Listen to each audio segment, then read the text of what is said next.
پیارے بچوں، ہمارے پاس ہمارے آج کے شمارے میں صفحہ نمبر 3 میں ایک اور واقعہ بھی ہے جو کہ بہت دلچسپ ہے اور جس کا عنوان ہے کہ خلافت کا احترام کرنا ہے۔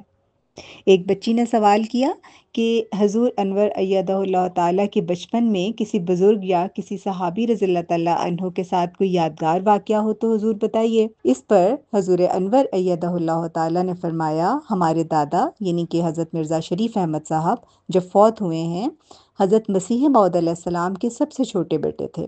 اس وقت میری عمر 11 سال تھی، تو 2 سال پہلے انہوں نے ایک دفعہ حضرت خلیفۃ المسیح ثانی رضی اللہ تعالیٰ عنہ سے ملنے جانا تھا، وہ مجھے بھی ساتھ لے گئے۔ تو یہ نہیں کہ حضرت خلیفۃ المسیح ثانی رضی اللہ تعالیٰ عنہ کے چھوٹے بھائی تھے اس لیے گھر کے اندر چلے گئے۔ آپ نے ایسا نہیں کیا، بلکہ گھر کے باہر ہی کھڑے رہے اور مجھے اندر بھیجا کہ جا کر بتاؤ کہ میں ملنا چاہتا ہوں۔ چنانچہ میں اوپر گیا اور چھوٹی آپا یعنی کہ حضرت مریم صدیقہ صاحبہ جو ہیں مرحومہ، ان کی وہاں ڈیوٹی تھی۔ میں نے ان کو بتایا کہ وہ ملنے آ رہے ہیں۔ حضرت خلیفۃ المسیح ثانی رضی اللہ تعالیٰ عنہ کی طبیعت ٹھیک نہیں تھی، وہ لیٹے ہوئے تھے، تو حضور کے بیڈ کے ایک طرف انہوں نے کرسی رکھ دی۔ پھر میں نیچے آیا اور حضرت مرزا شریف احمد صاحب رضی اللہ تعالیٰ عنہ کو اوپر لے گیا۔ چنانچہ آپ نے اوپر جا کر کرسی ایک طرف کر دی اور نیچے فرش پر بیٹھ گئے۔ دیکھیں احترام میں نا ان کے کرسی پہ بھی نہیں بیٹھے، بلکہ آپ کے قدموں میں نیچے بیٹھنا انہوں نے زیادہ پسند فرمایا۔ تو اس زمانے میں کارپیٹ تو ہوتے نہیں تھے، عام دریاں ہوتی تھیں جو فرش پر بچھی ہوئی ہوتی تھیں۔ چنانچہ انہوں نے حضرت خلیفۃ المسیح ثانی رضی اللہ تعالیٰ عنہ سے جو باتیں کرنی تھیں کیں۔ میں تو 8-9 سال کا تھا، مجھے علم نہیں کہ کیا باتیں ہوئیں۔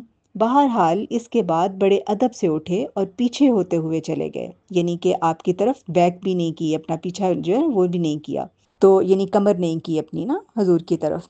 تو وہ ایک سبق میرے ذہن میں ابھی بھی ہے کہ خلافت کا احترام کس طرح کرنا چاہیے، خواہ بھائی ہی ہو، لیکن خلافت کا ادب اور احترام مقدم ہے۔ اس طرح بعض بزرگوں کی باتیں ہوتی ہیں جو ہمیشہ یاد رہتی ہیں۔ اس وقت سے بچپن سے ہی میرے دماغ میں یہ واقعہ یاد ہے، اور یہ واقعہ الفضل انٹرنیشنل 2013 کے 15 نومبر سے 21 نومبر تک میں چھپا ہے۔ تو پیارے بچوں، یہ تھی آج کی کہانی، اور عائشہ آپ کیا بتا سکتی ہیں کہ آپ کو کیا سمجھ لگی اس کہانی سے؟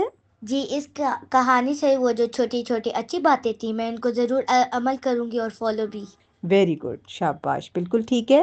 اور جو ہمارے سننے والے پیارے بچے ہیں سب، مجھے امید ہے کہ وہ بھی ان باتوں پر عمل کرنے کی اور ان کو اپنانے کی کوشش کریں گے انشاءاللہ۔ جزاکم اللہ۔